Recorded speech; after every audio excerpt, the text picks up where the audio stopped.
So when you're not eating enough fiber, aka plants have fiber. I'm not just talking about like a fiber powder, but from a variety of plants. You're not making enough short chain fatty acids. Those are very important. For example, there's a great study done showing that short chain fatty acids protect your pancreas. If you're not protecting your pancreas, that's where your insulin is made. You're going to have a lot of issues, other issues as well, but insulin is a big one if you're struggling with diabetes. Hello and welcome to the podcast. It's Alexandra here today, flying solo again because Dotsy's still in France, but she wrote to me to tell me that Switch for Good's billboard campaign there that was created specially for the 2024 Olympics was banned by the French ad authorities. They rejected Switch for Good's campaign because, and I'm going to quote, it could be perceived as denigrating dairy products and as such may provoke reactions from all representatives of the dairy industry. You think? Anyway, it was still a huge success because the billboards got a ton of play on social media and millions of likes. So congratulations to Dotsy and the Switch for Good crew for continuing to challenge big dairy on their lies that milk builds strong bones and does a body good, because we know that's not true. Now, on another note, before we get to the guest, I just wanted to put out a plea for all of you to adopt and not shop for pets. And I know this has nothing to do with the Olympics or our topic on the show today, but this morning before I interviewed our guest, I was at my local animal shelter because I go there twice a week to walk the dogs. And it just breaks my heart to see all these amazing beings without homes. And I'm really shocked at the number of people who tell me that they want to buy from a breeder. Because whatever dog or cat you want, you can find in shelters or at rescues that specify in that specific breed of animal. Mostly, I think what really galls me is I think it's unethical to pay money or to get money for sentient beings. They're not products to be sold for profit. And also, the breeding industry is cruel. I mean, it pretends to be run by just regular people who just happen to let their pets have babies. But in reality, most of the time, these animals are kept in cages for their sperm or their wombs. And the mama dogs and the mama cats, they are forced to bear litters and litters of babies. They're just worn out after several years. And each time the litters are just removed from them and they're bred again. So, yes, we do need to get more animals spayed and neutered at low cost, but if the breeding businesses went away, the shelters would be empty. So I know this is harsh, but shame on you for buying an animal and not adopting one. I'm just pretty tired of smiling politely when my friends tell me that they bought their dog or their cat from a breeder. I'm mad as hell and I'm not going to take it anymore. And I thought that the Jackson County Animal Shelter, where I volunteer, would be hard to go to, but I actually really look forward to it because of the animals. I mean, the dogs are taken out 2 to 3 times a day for 20 minutes each by volunteers like me, who we give them lots of treats and cuddling and scratching and playing off leash. They get to run around, they bounce and they drool and they lick, and they each have their own amazing personality. I'm just, every single time I bring one of these beings out, I think, oh my gosh, you are amazing. Some lucky person is going to take you into their family. And this shelter particularly also has a play group several mornings a week where dogs get to play, bunches of them get to play outside together. And all this helps them remain sociable and happy around people and dogs, which means that they're more easily adopted.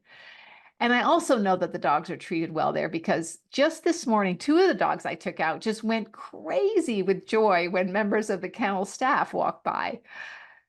So even if you don't want to adopt an animal right now, consider spending time at your local animal shelter and recognize that it's not a place, it doesn't have to be a terrible place of depressing. It can be a place where you bond with an animal and make their lives a little bit better. I'm going to get off my soapbox now. I just got so fed up this morning seeing these beautiful dogs in cages when they do not deserve to be there. And the only reason they're there is because of humans. Oh my gosh. Okay.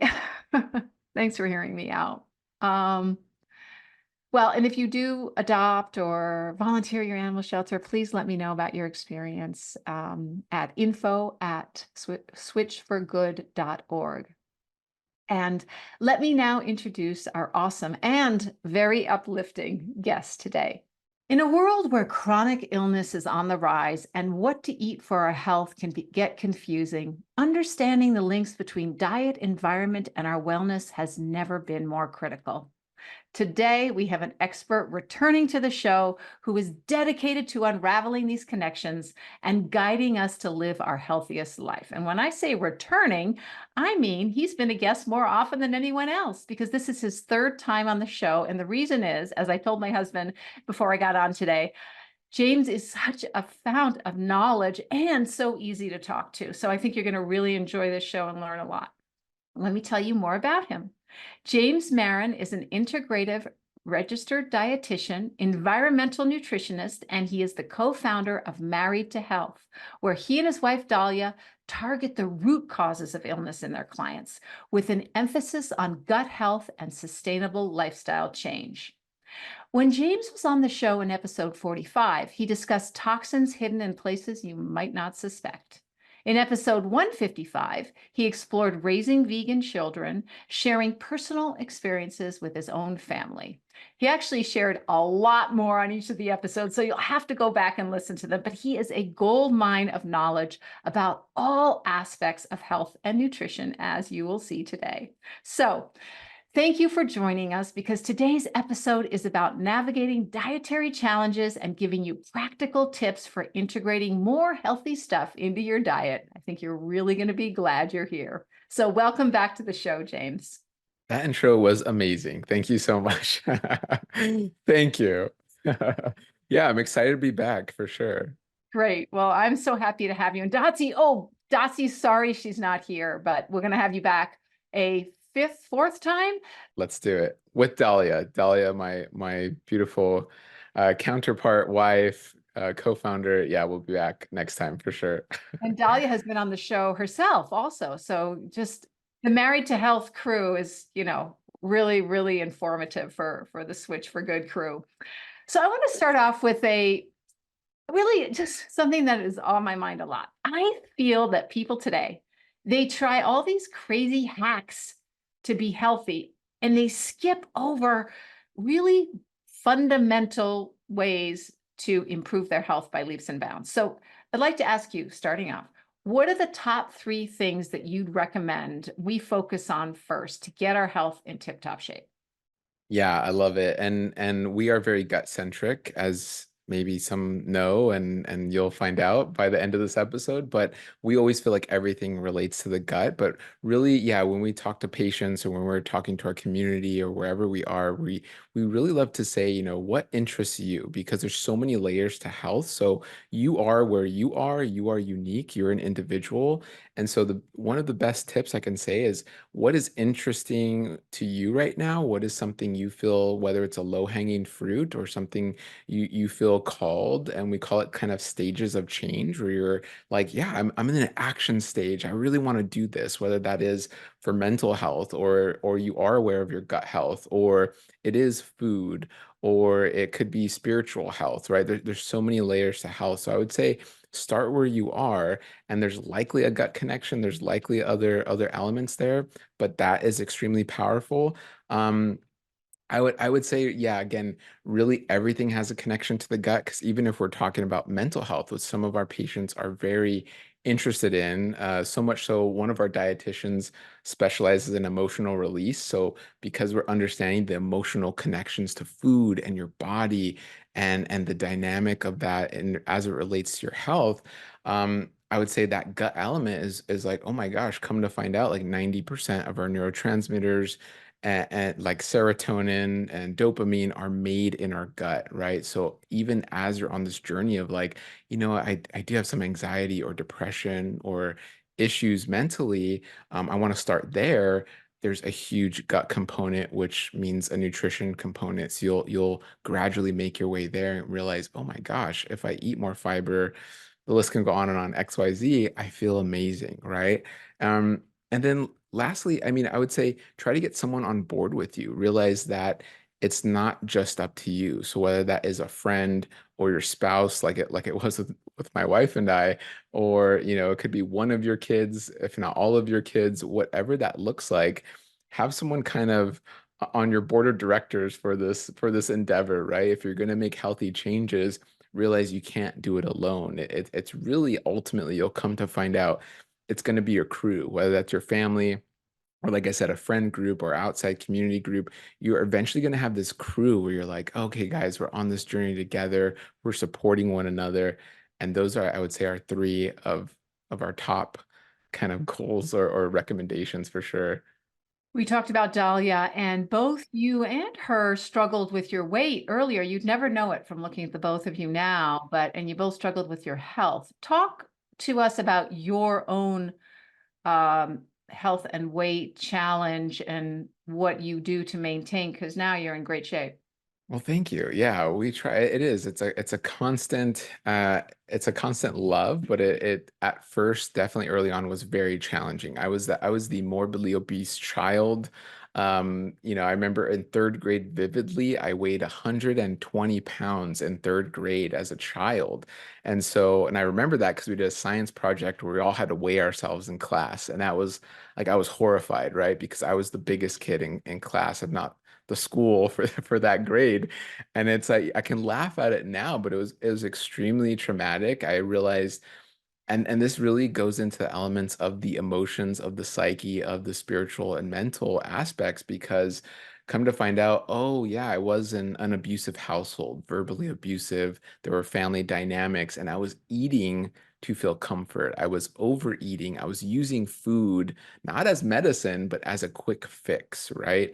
Where that was the soda or the chips or the ice cream that was there. And not only that, I was taught to do that. So that was my upbringing of going, you had a bad day, here's a bowl of ice cream. Oh, you're feeling anxious and nervous, just go in your room and with a bag of chips and soda and watch some TV. And that carried on until I looked in the mirror and I was like, I was a morbidly obese child that led on into junior high. And it wasn't until high school I was like, wait a minute, if I start moving and eating better, I'm noticing like I feel better, and then the weight started coming off. But then you struggle with that if those links are there mentally of anytime you're stressed out, which still can happen, even though you're not in that kind of negative environment, you can still get stressed out with a lot of things.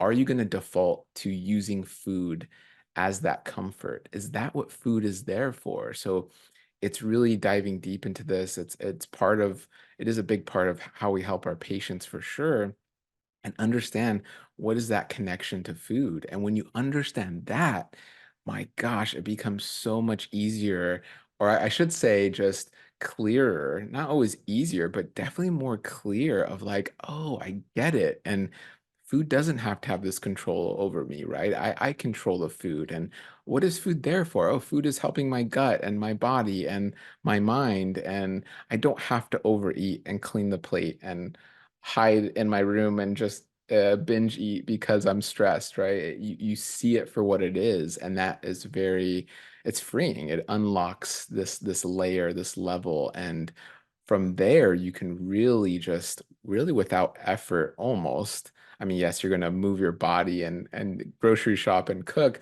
but I mean that mental effort of almost fighting yourself in that battle. I think we're our biggest challenge and hurdle when it comes to just maintaining a healthy body composition, right? That's what we all want. But yeah, there's a lot there for sure. But let me ask you, so you recognized that you were using food for reasons other than fueling your body and you weren't moving your body enough. So knowing does not translate into changing. So what did you do to change, and what do you do now when you're emotionally stressed instead? Yeah, great question. Yeah, exactly. You can know so much, but that won't change anything. Yeah, it really was. It was a combination of fe the feeling, like seeing myself. I had allergies and joint pain and asthma, and I was just not feeling well. And finally, it was just like I don't want to feel this way anymore. So it is finding that motivation, right? So there's so many other elements. One being motivation, and then what I did was first getting the knowledge. So whoever's listening to this podcast, you're on the right track. You're obtaining the knowledge and going, who's a reputable source? And I remember it was from books. And early on, I read a lot of wonderful, like more of the integrative, holistic books and people and doctors speaking on using food, right, to help you and how powerful food can be. And me not realizing that. And really, it clicked in my mind. This was like maybe when I was 16 ish around that time. I was like, whoa, food is that powerful?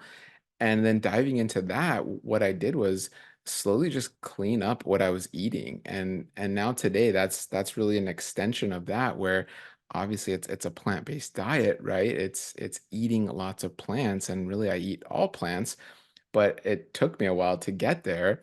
But it is, like this morning, I had a beautiful protein-rich oatmeal with dates and blueberries and pumpkin seeds and chia seeds. And, you're eating all these wonderful foods and just realizing the diversity. And the key is that diversity because now I realize I'm not just feeding myself, I'm feeding the trillions of microbes that live in and on my body, and when you really have that frame of mind, you're like, wow, you're optimizing kind of everything. And I don't rely on caffeine.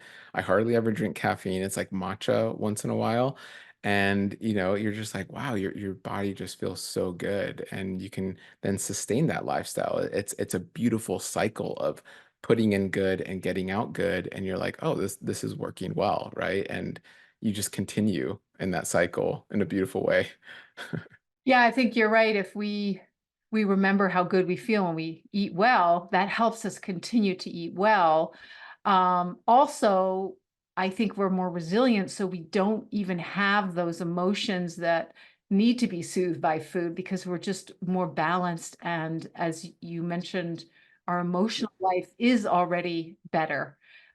And to touch on that point, yeah, you're feeding your gut microbiome, your serotonin and dopamine and norepinephrine, I mean, all these beautiful chemicals that we don't realize are there and really helping us have an elevated mood or feel those endorphins properly when we are moving or helping us sleep are now operating at a higher level. And you're like, wow, I can do all of these things with so much ease, and you realize, oh, my metabolic function is so much better. And all of this relates back to the gut. We say the gut is the nexus of all health on the planet, not just even your body or your household, the entire planet.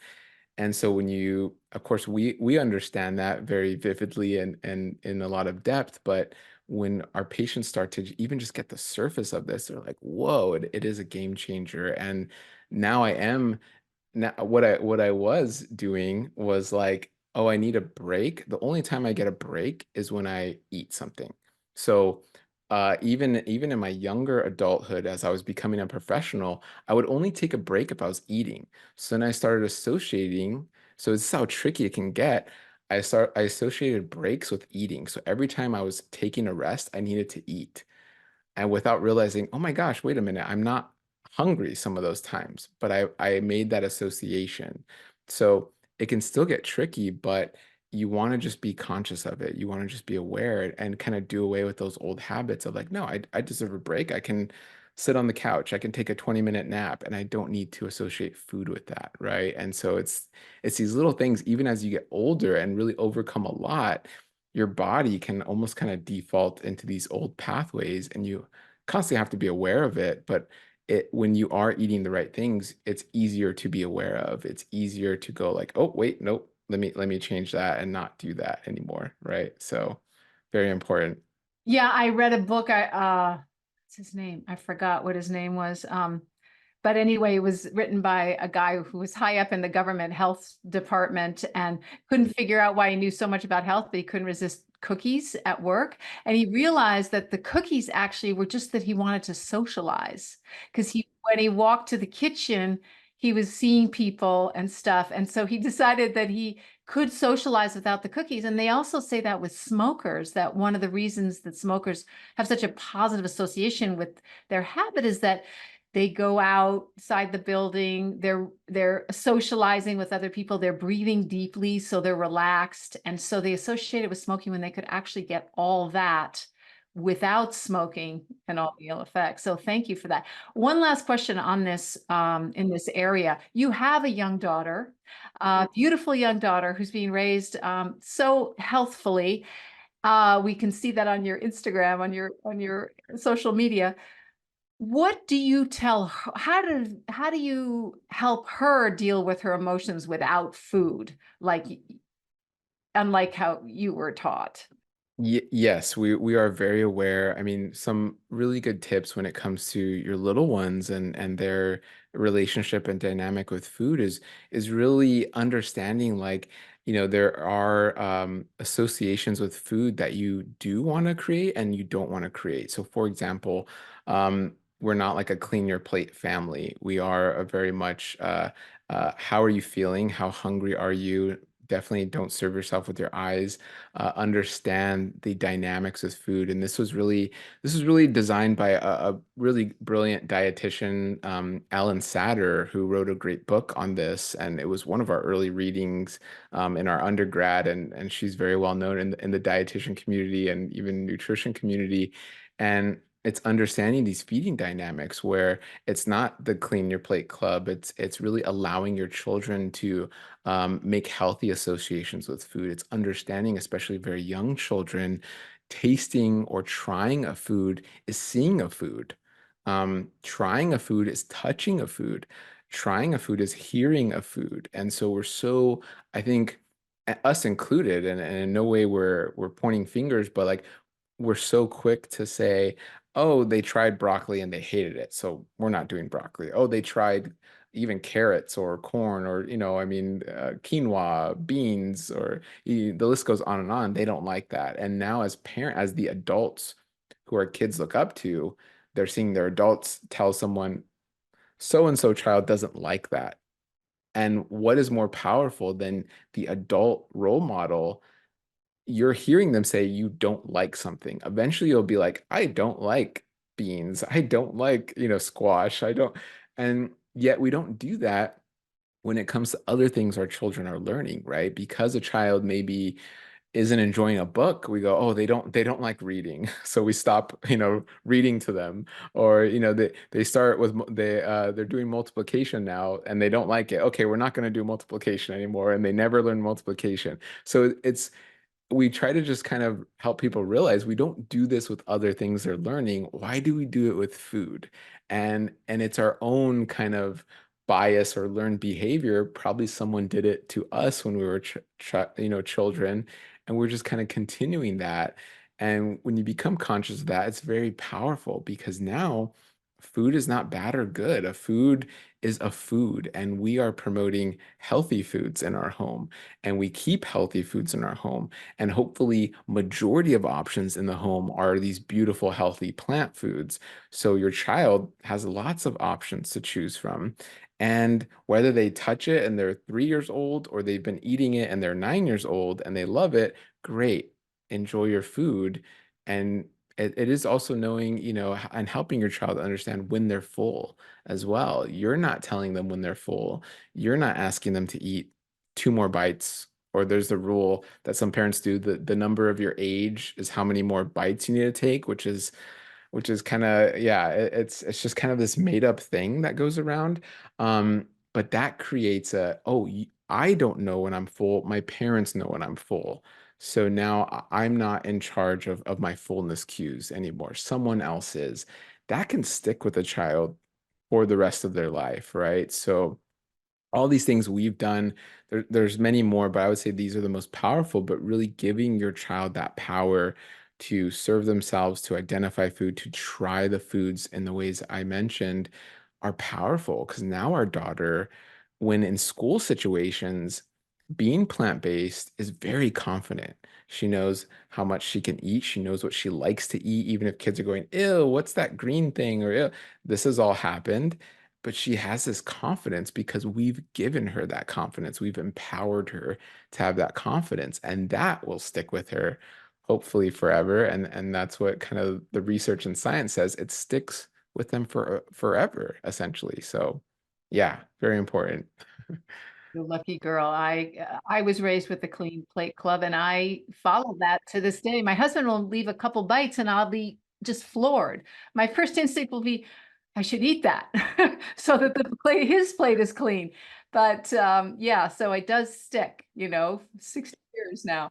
Um, I'm. We're going to get to gut, but I wanted to ask some more general questions in the beginning. And one of the things that I know a lot of people are on their minds, and you've touched on a little bit on satiety and knowing one's full and using food for emotion. Now there are these GLP-1 drugs like Ozempic and Mounjaro for weight loss that will uh, help people lose weight, but not address any of those. I don't know. You tell me. I've read quite a bit about it, but I imagine you have an opinion on what do you think about them? Yeah, I mean, I think again, context is extremely important. A lot of these drugs are originally for diabetes, right? So we're already addressing, let's say, a chronic disease that is coming from an overconsumption. A lot of people think of sugar, but it's fat essentially. And so the American diet is drastically oversaturated, no pun intended, with saturated fat, with fat coming from animal products, whether that's butter and cheese. People think some seem to think chicken's very like lean, I guess, but it still has cholesterol and saturated fat. It still is going to contain animal fat. And especially with what the average chicken, cow, pig is eating in the US, right? So you're getting an immense amount of animal fat in the diet.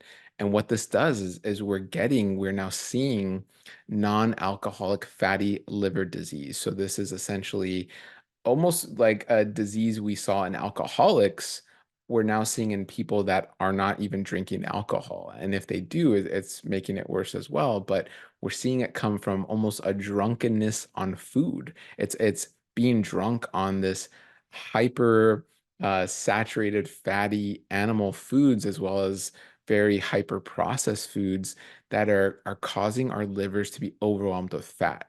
So we're getting diabetes, we're gaining weight. The solution is Ozempic, right? Yes, that is the solution to all our problems. It's like, no, it's a quick fix. And more importantly, I would ask anyone, and don't take my word for it, but look at the side effects of Ozempic, especially if you're using it for weight loss. I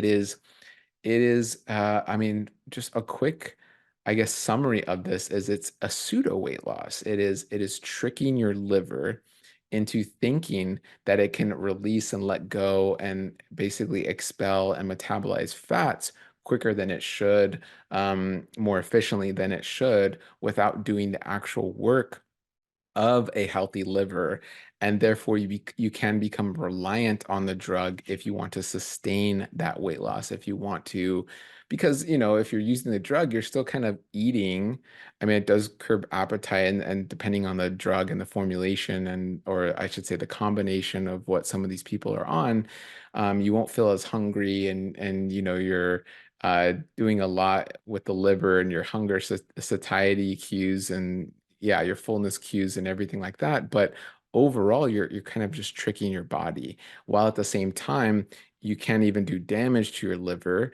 You can do damage to your gallbladder, leaving you after the fact worse off than when you started. So it just goes back to this kind of quick fix mindset of, the drug isn't going to help you, even with what we're talking about, your emotional ties to food. The drug isn't going to help you with that overeating or binging. The drug isn't going to help you with long-term success of your liver and gallbladder, which are key to your gut health.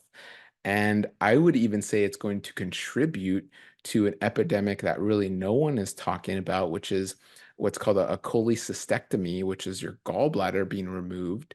I think more Americans now than any time in history are having their gallbladder removed, and it's directly connected to the rise in non-alcoholic fatty liver disease. And I think the most recent stat was 2.5 million Americans a year are having their gallbladder removed. And this is because you go to your doctor and you're maybe on Ozempic, or you've just maybe stopped, and you're going like, oh, I'm getting this burning pain, and I can't eat, and it hurts when I eat, or I'm getting all this abdominal pain. And you come to find, oh, you have gallstones, and maybe your motility's off, because without the proper use of our gallbladder and the store of bile, which is what it's used for, you're going to also inhibit your stomach acid. You're going to also inhibit your digestion. You're probably going to increase risk of diarrhea, constipation. It's no wonder that Ozempic side effects are all of these things. It's heavily related to these organs that are vital for your gut. So if that all sounds good to you, like, which I don't think it would, then yeah, then you know do the drugs, sure. But once people understand this, and hopefully they have a doctor or dietitian that can help them understand this, most people go, you know what, maybe not. Okay, let's try the route that's a little more work on myself, which is actually doing it in a sustainable, healthy way versus just taking a drug. Um, so yeah, there's so much there, but hopefully that was a good kind of overview of it. I read a book called The Magic Pill, which is about Ozempic. It's the author was taking Ozempic at the time. So it was interesting. It did say, and I have heard though, that it does help with a lot of food chatter and a lot of food obsession. It does change the brain that way, but it's good to hear what you were saying about the liver and the gallbladder, because those are things that, well, people in the short run, I mean, losing fat is so important to so many people and has been so difficult for them. I imagine a lot of your patients come to you needing to lose weight, and you work with them about that. Can you tell us, do they talk to you about Ozempic? And then what do you tell them instead of Ozempic? I mean, so we have dietitians on our team that are more focused on metabolic health and are specialized there. I mean, I would say myself, Dahlia, and Rachel are our GI. So we have a total of 7 dietitians on our team.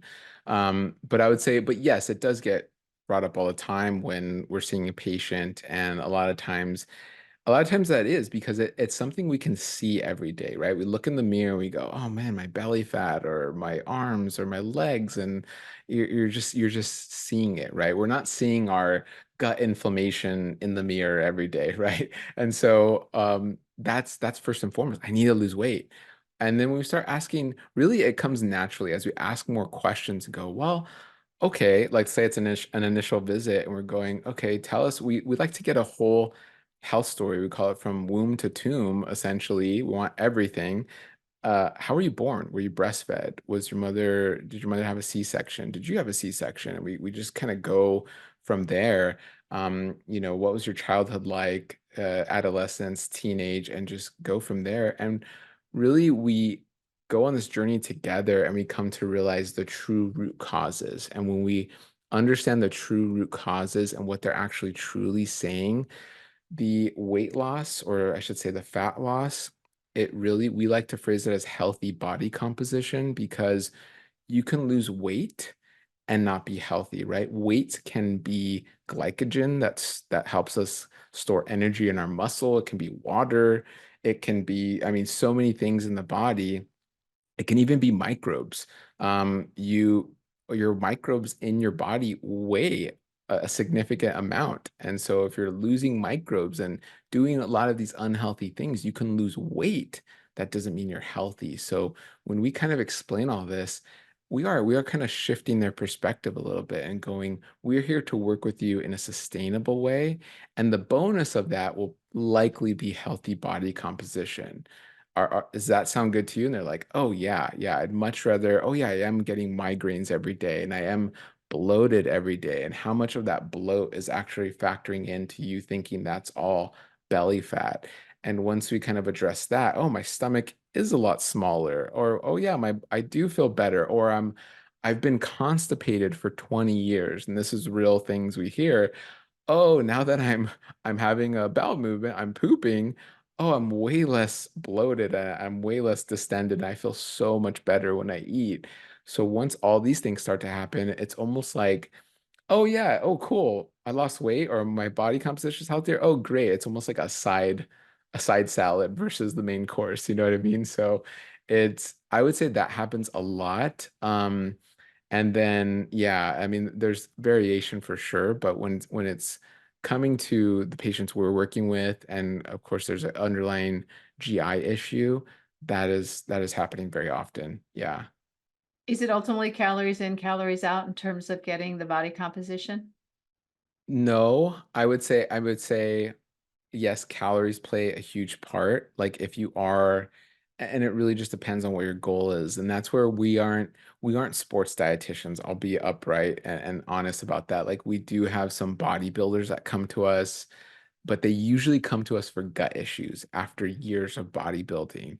That's kind of like a whole a whole area where people need to understand, look, when you're seeing a bodybuilder with like a constant six pack and I mean, you can see the striations in their muscle and they have 2% body fat or 4%, that's usually not sustainable for most people. And they're doing something in their lifestyle that is likely causing other issues. For women, they lose their menstruation, they have gut issues. For men, usually it's gut issues, can be hair loss, it can be other things because they're disrupting their hormones over the long term. At least that's what we've seen, and that's what we've seen in a lot of the science.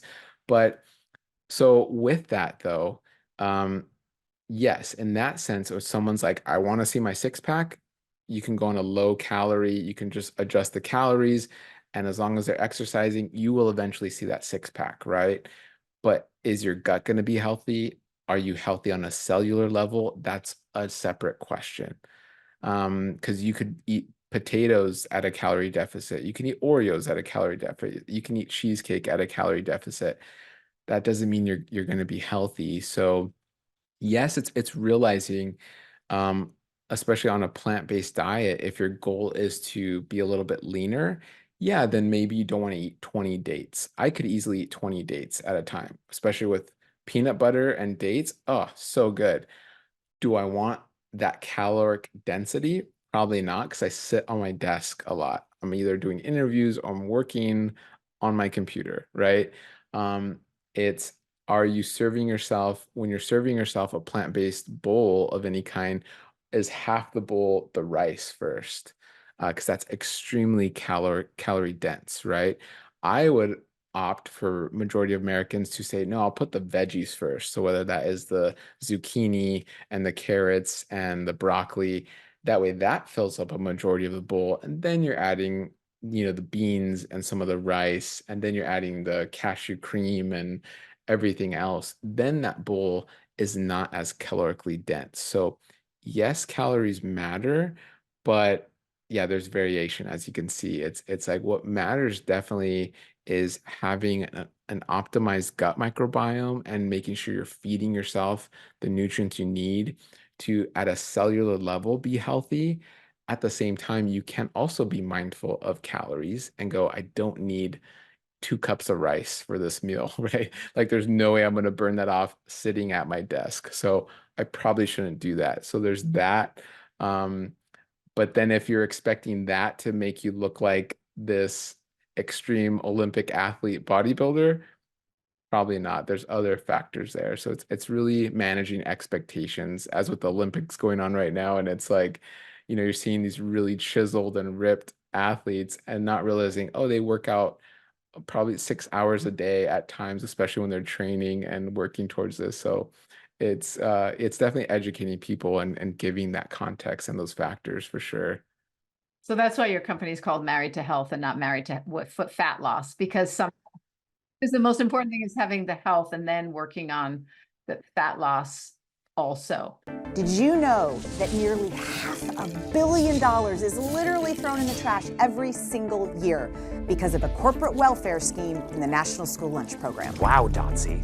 Well, what's all that taxpayer money wasted on? You see, K through 12 schools are actually federally mandated to include a cow's milk in every single school lunch. And according to USDA data, about 1/3 of these cartons are thrown away untouched because the kids just don't want them. How's that for government waste? That's hardly surprising considering 1/3 of Americans are lactose intolerant.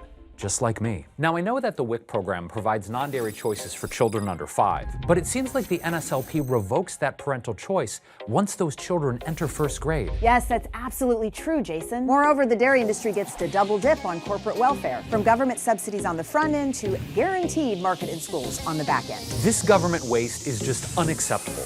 Well, what's the solution, Dotsy? The bipartisan Ad Soy Act introduces competition finally into the NSLP between dairy and non-dairy milks that are nutritionally equivalent for the kids. So the Ad Soy Act doesn't remove dairy milk. It just gives kids and parents the freedom to choose the right milk for them? Exactly. See, with the Ad Soy Act, we can empower students and parents and cut government waste at the same time. Let's pass the Ad Soy Act and do right by our kids.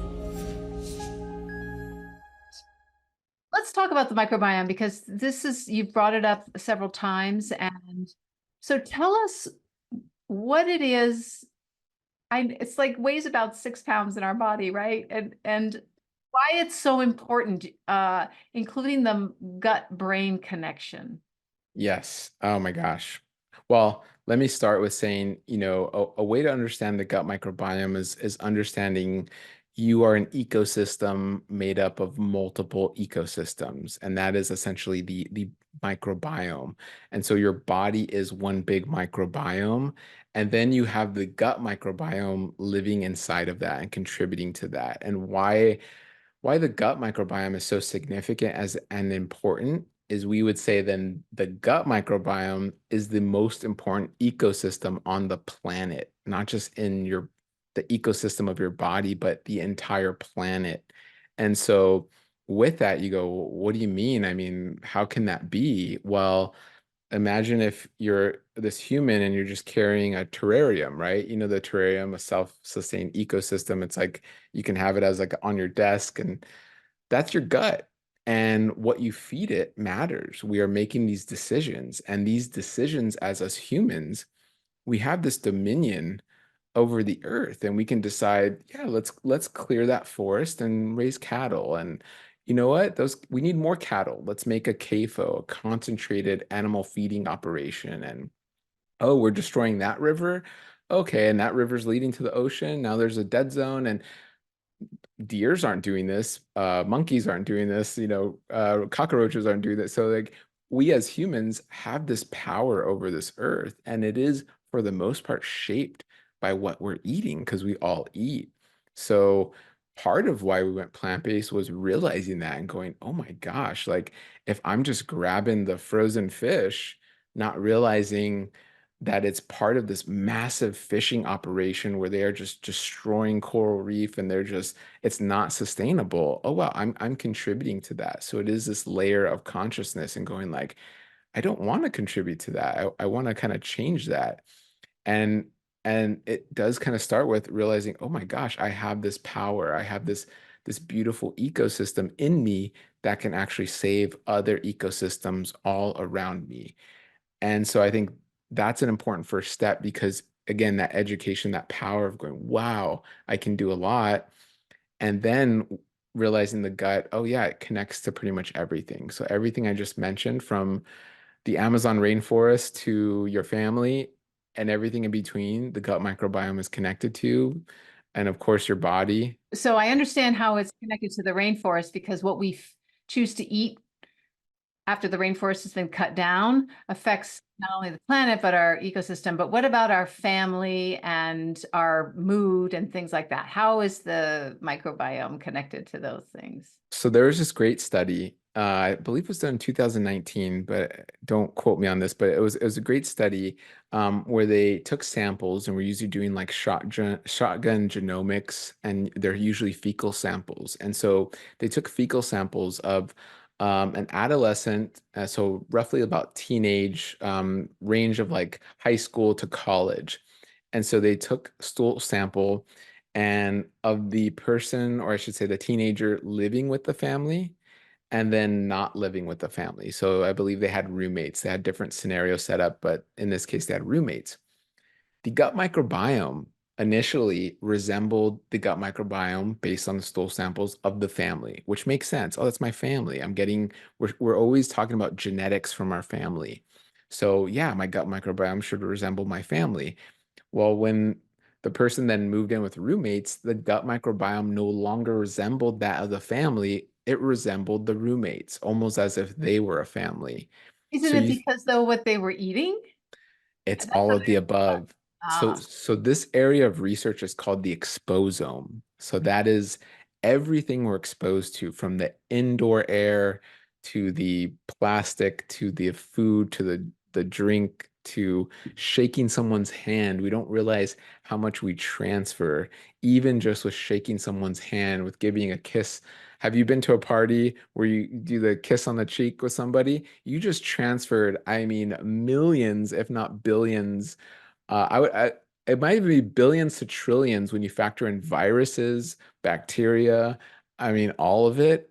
You just transferred so much, and we don't even realize it. So, doing that day in and day out in a confined area, so to speak, or a new environment, we call it a house, that will drastically shift your gut microbiome. And so we don't always think of that. We're like, what? My gut microbiome is my gut microbiome, but it's heavily influenced by everyone around you, everything around you, and you influence it right back. That is the sole purpose of the gut, that our gut is there to connect us.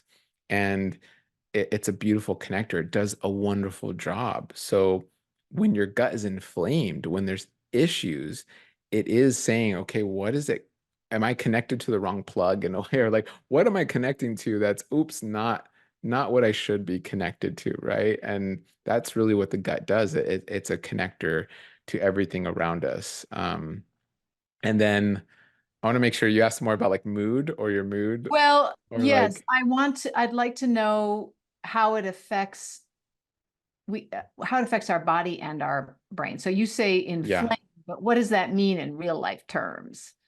Yeah, so like the gut being inflamed, or let's say real life terms and probably terms you've heard about is more like intolerances. Like I have food intolerances, food allergies, but it really can be systemic to then saying I have chronic migraines and eczema and brain fog.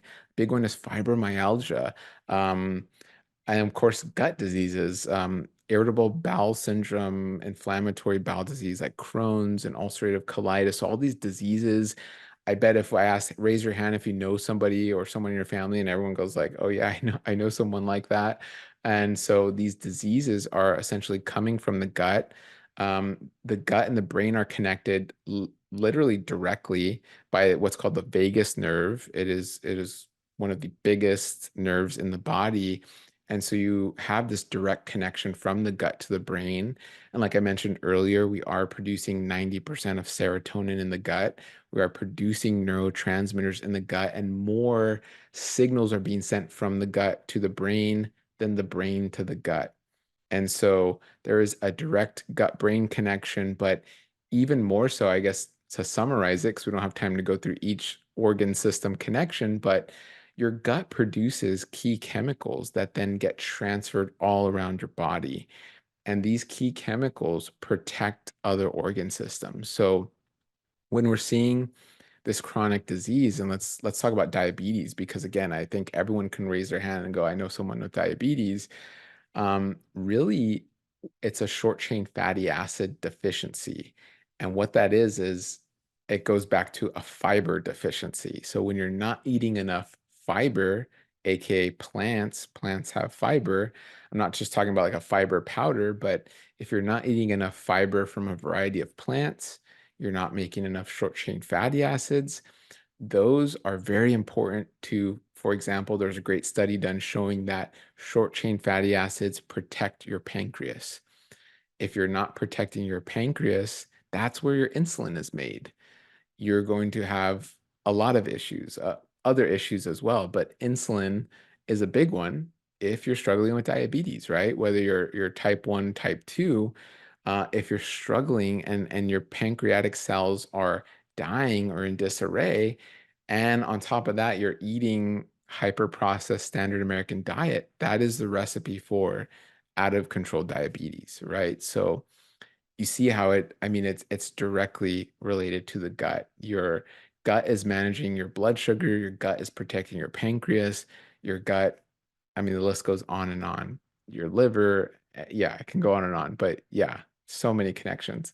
Yeah, if that doesn't inspire someone to want to have a healthy gut, I don't know what will. So help us understand what a healthy gut looks like. Oh, sorry, not what a healthy gut looks like. Well, yes, that too, because I want to know that about, but what to do to get that healthy gut. Yes. So yeah, I'll start with like a healthy gut. So how you know you have a healthy gut, let's say, or like you're asking, do I have a healthy gut? You're having at least 1 to 3 bowel movements a day. When you eat, you might get a little full, like especially if you ate, let's say, a big plant-based meal or just a meal in general. You're like, okay, I feel a little full, but you shouldn't feel excessively bloated. You shouldn't have excessive flatulence, right? Like those farts, or excessive belching. Your flatulence shouldn't smell like it can clear a room. Like usually high methane, it'll smell like a petting zoo or something just foul. If that's happening more often than not, that's not a sign of a healthy gut. So really, you can pass gas, and it's totally normal to pass gas. You can feel a little full, but that goes away quickly. After you eat, you're able to digest. Again, you're having those bowel movements. Things are moving. Ideally, your skin looks healthy and clear. Ideally, your part of this is hydration. Your body's able to balance pH and electrolytes, hormones. That goes back to the basically the hydration in your body, the healthy skin, healthy hair. So really all of these are signs that, okay, my gut is functioning optimally, right? Because your gut is also a hormone and neurotransmitter processing and recycling center. So again, I go off on tangents, but yeah, so bowel movements, really no GI issues in terms of, oh, I'm having pain, I'm having excessive gas and bloating. Overall, other symptoms like acne or eczema, headaches are big ones, allergies, so food allergies, food intolerances, those are huge. If you're not constipation, diarrhea. Yeah, so you're not having any of those GI symptoms. Your gut is likely pretty healthy. You probably have what it's called is eubiosis. Your population, your gut is like this healthy balance. It's synonymous with like homeostasis, right? We know that term homeostasis. In the gut, it's called eubiosis, and it's everything's working great. Your population, your gut buggies are probably happy, right? Um, and that's what we want. Yeah. And we want a variety of gut bugs, right? Talk to us about that because people hear the word virus and bacteria, Yes, they think it's bad. right. And I guess you could say there are bad, but it I guess the simple analogy we like to use and we like to help people understand this, it would be like saying lions are bad. It would be like saying rats are bad, cockroaches are bad. So we can take examples of this macro ecosystem where we see these rats and cockroaches and go, oh, those are bad. Well, they're not bad. They serve a purpose. We definitely don't want them getting out of control. We don't want to throw our garbage in our front yard and allow all the rodents to start feasting on it, right? Um, and that's kind of the same in our body. We have Candida, Candida albicans, and we have these protozoa, and we have these kind of like bad microbes, as we call them, even viruses, but they serve a purpose. Candida is very important in our body. But when we throw our garbage in the front yard, and we can do that in our body, and that can come from antibiotics, what we're eating, our lifestyle.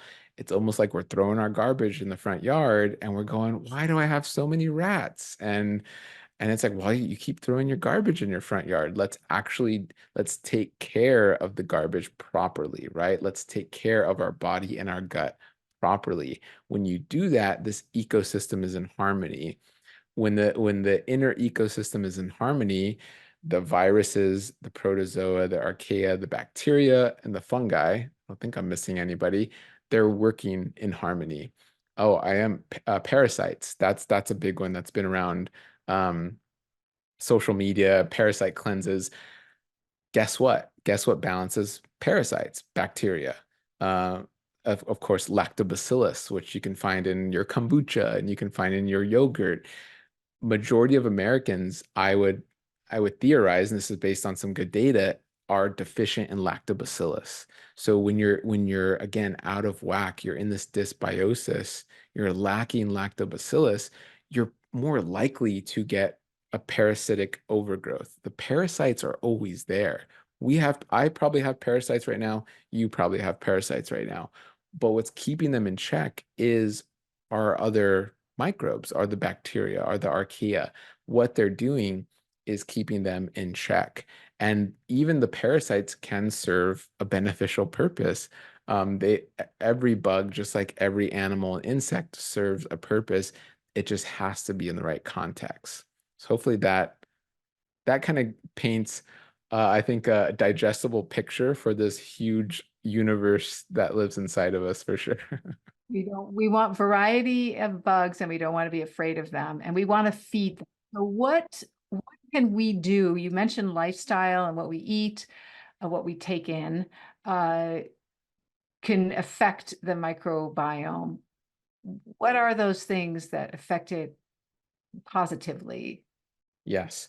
Yeah. So positively, and that's why, people were talking about probiotics and probiotic supplements. And now I think a lot of people know about prebiotics, and all these things are great. And I would say you can get them all in healthy plants. And so that is why, I mean, we are kind of broken records with this. That is why we're plant-based, but a plant can have all in one plant, and you can name almost any plant, will have prebiotics, probiotics, and it'll help you make those postbiotics. That's the short chain fatty acids. So when you're eating plants, you are giving your gut what it needs. So that is probably one of the most impactful things you can do, is go, okay, how many plants am I eating?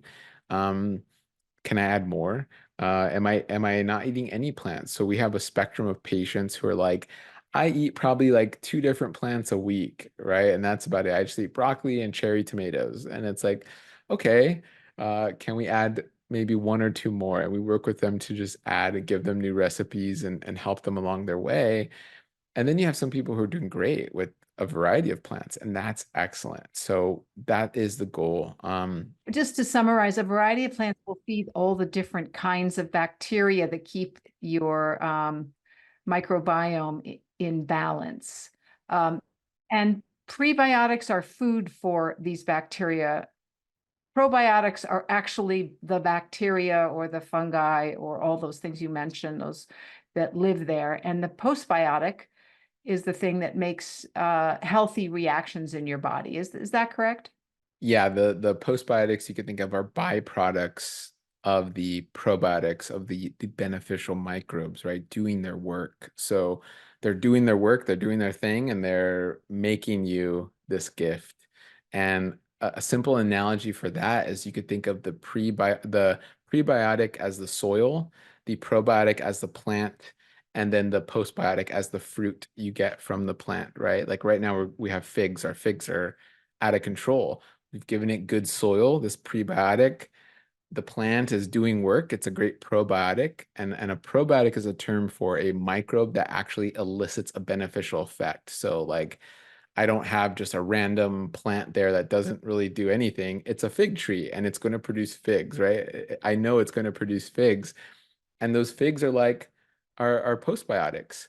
And the cool thing is this is a never-ending cycle, because those figs now become food, another prebiotic that goes back into this beautiful cycle, right? And so if we maintain this, it's a never-ending beautiful cycle, and it's very magical. And why the variety is so important is because each plant, even from its like brothers and sisters, so even if we replicate the fig tree, it's unique. It has unique DNA.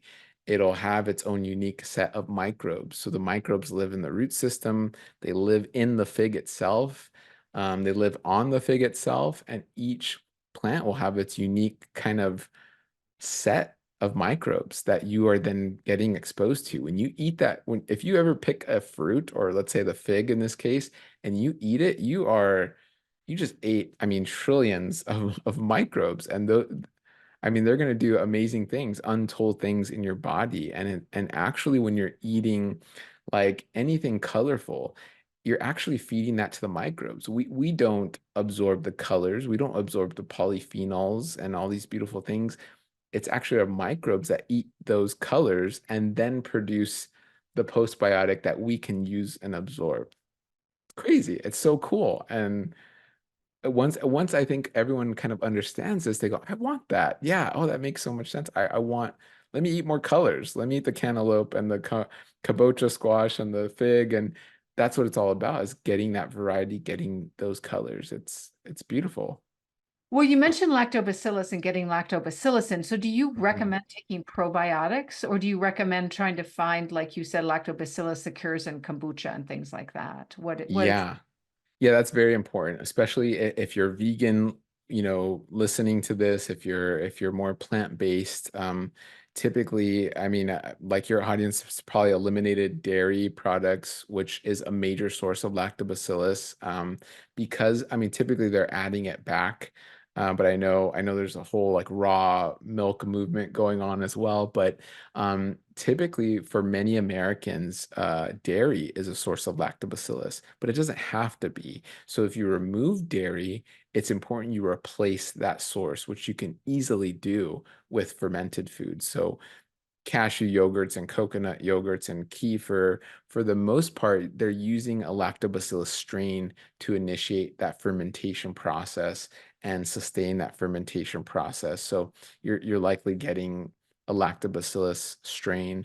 Um, and it's because lactobacillus is just, I mean, it's the goat. It's like the main, it's the most studied. It has so many amazing benefits, and it's one of the like cornerstone and key species in our gut. It's popping up everywhere. It's like that guy who's just like everywhere. It's like The Rock who's in every movie, right? It's like, oh, The Rock's in this movie again, and he's just the main star, and that's lactobacillus in a lot of ways when it comes to bacteria. And so it does all these taste-wise, quality-wise, texture-wise, amazing things to foods. And you can eat something like kimchi or kefir, tempeh, and get lactobacillus. So yeah, you can totally do it without dairy, without cow's milk, which is cool. and what about buying probiotics if someone wants to Oh yeah. shortcut? What do You you think? know, that I would say is a little more hairy. Like you can definitely do that. I do like the idea of more like symbiotic. So that's a term where you're kind of combining more of like a prebiotic formulation versus just taking a probiotic. For the most part, if you're not having gut issues, if you're just an everyday average person, you probably will be fine if a friend gives you a probiotic, or there are certain probiotic species that are great for brain health and prostate health. And if you're feeling under the weather, we always go to key probiotics versus, anything else. So yeah, if you understand what you're using them for, they can be very powerful. If you're just taking it because you're going, I heard lactobacillus is great, so I'm going to take this lactobacillus supplement. I don't recommend that. I would say, yeah, go for fermented foods. Continue to eat a variety of raw, cooked fruits, vegetables, nuts, seeds, beans, peas, legumes all across the board. Do that first and foremost.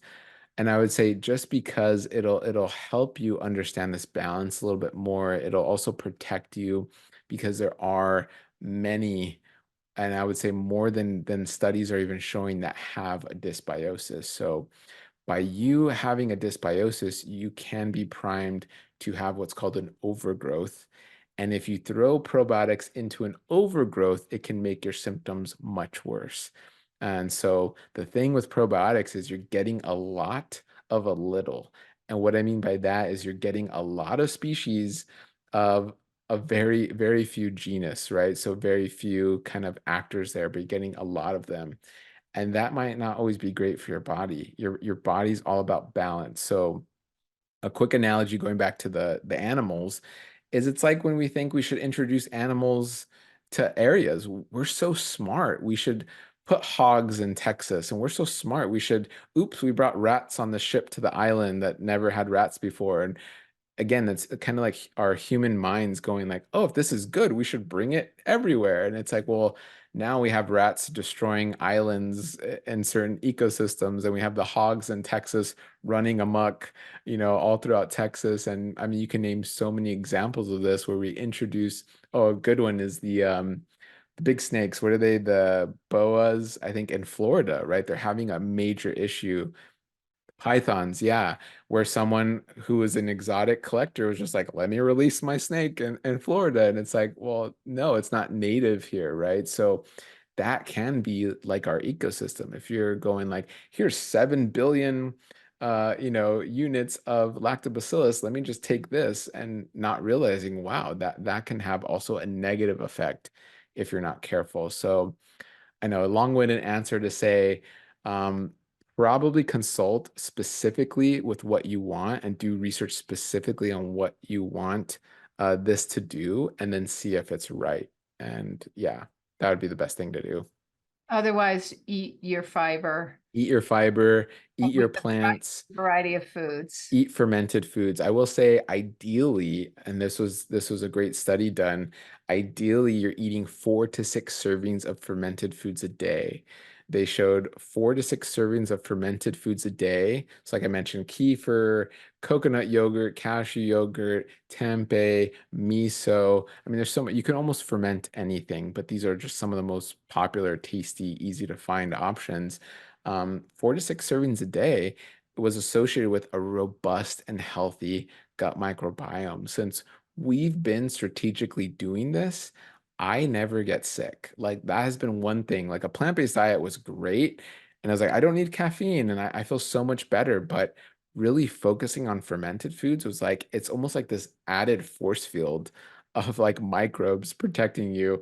And it's like, yeah, I'll be around all these kids who are sick and my daughter's friends, and they're coughing on everything. And it's like, okay, cool. My force field's got me, and I'm just going to maintain that. And I feel great. It's very anecdotal, but there is research to show like you do get sick less. You are less susceptible to IBS and heart disease and diabetes from eating fermented foods, which is amazing. So yeah.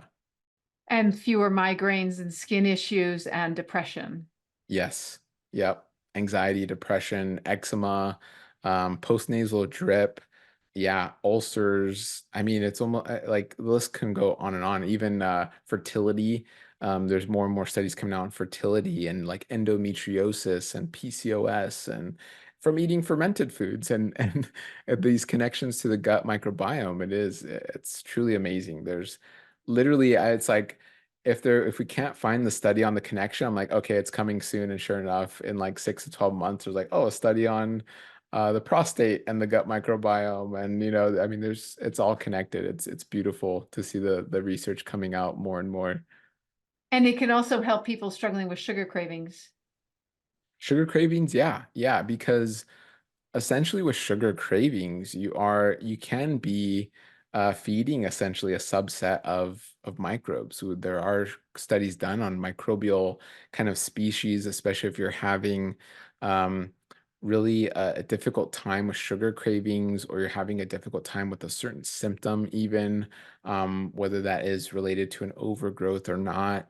Yeah, the microbes want to stay there. The microbes, if you have a dysbiosis, the microbes that are benefiting from that dysbiosis do not want things to change.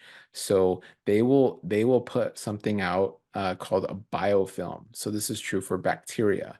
These microbes are so smart. So if there is a dysbiosis and it's been happening, we have patients where it's been happening for 10, 20, 30, 40, 50 years. It's almost like those microbes in that dysbiosis have really tried to lock in their position, and they create what's called a biofilm. And you can think of it, I haven't come up with a great analogy for a biofilm, but I need to. But you can think of it as almost like a protective just layer in your gut, and it's housing all of these kind of just bacteria essentially in it. And so that can be extremely difficult to get rid of. that can shift not only the ecosystem in that area, but it can cause cravings. It can continue to shift that whole kind of area of the gut. And if that's where you produce certain enzymes or you're producing certain neurotransmitters, they can also mimic neurotransmitters to be like, yeah, I need something sweet. I'm really craving that sugar. And it's because they're hungry. And so that can definitely happen. And so that's where I guess the best way to prevent that from happening is if you are feeling symptomatic, if you are more in tune with your body and realizing something's off, I'm not pooping like I should, I'm having more diarrhea, or I'm having these issues. Oh, something's going on. Let me take care of it sooner versus later, because later can mean lots of sugar cravings, or yeah, my body composition's off on top of my gut problems on top, and it just starts compounding, right? And then meanwhile, you don't realize this biofilm is getting bigger and denser and heavier, and it's just compounding these issues. And unfortunately, we've seen gastros. We got to share that. We've actually had a colonoscopy where you can see the biofilm. And so gastros will, it depends on which gastro you're going to for colonoscopy. They won't tell you about that. Some don't really believe in it. Some go, oh, it's no big deal. Others will go, oh my gosh, you have a biofilm. Here's what you can do. But I would say for the most part, a GI doc isn't going to tell you like, oh, I saw a bunch of biofilm in your colon. Here's what you do. That's not quite common yet. So that is kind of in the realm of like a dietitian going, oh, here's lifestyle, or more of like a functional medicine doctor or naturopathic doctor. But even then, you have to be careful because they can throw just so many supplements at you, and it's a fine balance of Western medicine's great, Eastern medicine can be great, but they can go a little overboard on each side. And we try to find a healthy balance of being conservative with our testing and supplements and really focusing on a healthy foundation of like food and lifestyle to prevent ideally, but even properly treat. So I know there's a lot there with that. Well, it's good to know about the biofilm. I had not heard about that. And just want to ask one more thing before we close, because one of the ironies of people with gut issues that present as either diarrhea, IBS, IBD, Crohn's, I know, is also an autoimmune disease, but when they have issues with their stomach pains or how they go to the bathroom, they start cutting down foods and having fewer foods. And the irony is that you just told us that actually for the gut to be healthy, you need to eat a broader range of foods. So how do you deal with that? There's, of course, FODMAP, which are the things that often people are told to avoid, which are groupings of foods which can be hard to digest, but also are very healthy for you. Yes, that is right up. So myself, Dahlia, and Rachel we're three of the dietitians on our team at Married to Health that really focus in on this. And we've made it our mission. Our tagline is "Heal with each meal" for a reason, because and in that meal, it's plants, a lot of plants. And so, but yeah, you have those people who are like, okay, I get it. This all sounds great. Maybe they've even read some of the research, they've read books. I want to be plant-based, but I feel terrible. My gut feels horrible. And yeah, you're hearing about elimination diets. There's AIP, there's low FODMAP, there's all these elimination diets out there. Is that the key? And the answer is overall, no, it's not the key. The key though, but it can be helpful. And what I mean by that is an elimination diet is there to help you kind of address and assess certain things. It's not a long-term solution. In no way is it a solution to your chronic constipation, diarrhea, bloating, gas, everything that makes up IBS. And we can get into like SIBO, IMO, SIFO. These are overgrowths. So what is the solution? Well, the solution is, for the mainstream, is they say, decrease your plants, eat more animal products, and that's going to help you. That's not true. You're just kind of running away from the symptoms. You're going, okay, the plants are giving me symptoms, so let me decrease the plants, without saying, okay, what's the root? Where did this come from? what is underlying of these symptoms? Why do I need this elimination diet in the first place? And that's really what we felt called to address. And so we are probably one of the only practices and only groups that are doing this in a plant-based way. A majority of those who are seeking help with like an elimination diet, IBS, and these gut issues find a program or a course or a practice that's like, yeah, eat more animals. What we do is we hit three major areas. So it's motility, it's structure, and it's population, right? So what I mean by that is the movement is that motility, right? The structure is basically the integrity of the gut and mucosal lining. The population is what we've been talking about, all those microbes. We touch on those three areas using plants to help you reintroduce. So we have something called a reverse elimination diet. That's our method. And so we say, okay, you've likely been eliminating. Let's help you with that properly, and then reverse that elimination diet, saying, let's bring back more of these plant foods in more abundance than you ever maybe could have imagined, or that you've done in the last 20 years, as we have many patients find us like they tried everything and they're like, I don't know what else to do. And then we're bringing back these beautiful foods and helping them get to the root. And the root can be a lot. You name it. I mean, it can be a car accident from 50 years ago. It can be a lot of times women having children. It disrupts their pelvic floor. It could be their thyroid. I mean, there's so many roots there. And once we kind of address that, helping with lifestyle and diet. Obviously, we take a plant-based approach, but you don't have to be fully plant-based. We don't want to alienate anybody, but the goal then is to let's help you reintroduce more plants and add more plants. It's a beautiful thing. And so there's definitely so many pathways to take. Like you can have histamine intolerance, you can have various types of SIBO, but we understand and address all of that and really tailor it to help with your treatment plan. It's not just a one size fits all, it's your treatment plan to really get you out of this hole that you've dug, because that's what an elimination diet can do. You go on it and you don't know what you're doing, and pretty soon you're like, I've eliminated and I just keep eliminating. Like you just keep digging, and soon you're in a hole like you can't get out of, and you're like, oh, what do I do? If I add, I feel horrible. If I keep eliminating, I'm digging myself a bigger hole. And that is essentially where so many people find themselves, for sure. Well, thank you so much for all this amazing information. Now, I know a lot of people, you've taught us that really the root of health is the microbiome, and you're an expert on how to have a healthy microbiome.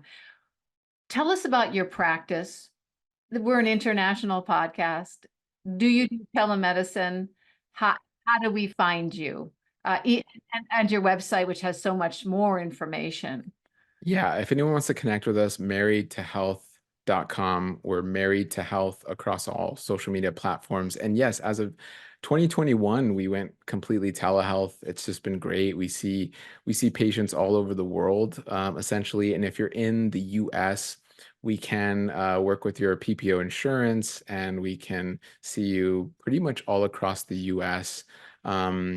And yeah, you can connect with us at marriedtohealth.com. You can pretty much do everything through our website as far as registering and making an appointment and connecting with our dietitian. So that's been our mission for the last several years, is just offering this care. Because it's one thing for me to come on here and say all of this and then go, good luck, hope you find someone to work with. But it's like, oh, we have 7 dietitians and growing, and our dietitians can work with you and actually help you through this. We also have our Good Gut SIBO IBS program, which is fairly new. We launched this, which was our protocols we've been using with our patients, and we just kind of made it an all at your fingertip program that kind of takes you through it at your own pace. So if you're like, it sounds great, I don't want to work with someone just yet, you can do our program at your own pace. And when you're ready, you can work one-on-one, or we find patients who don't need to work with us one-on-one. The program works great, and they're like, oh, I feel wonderful. Okay.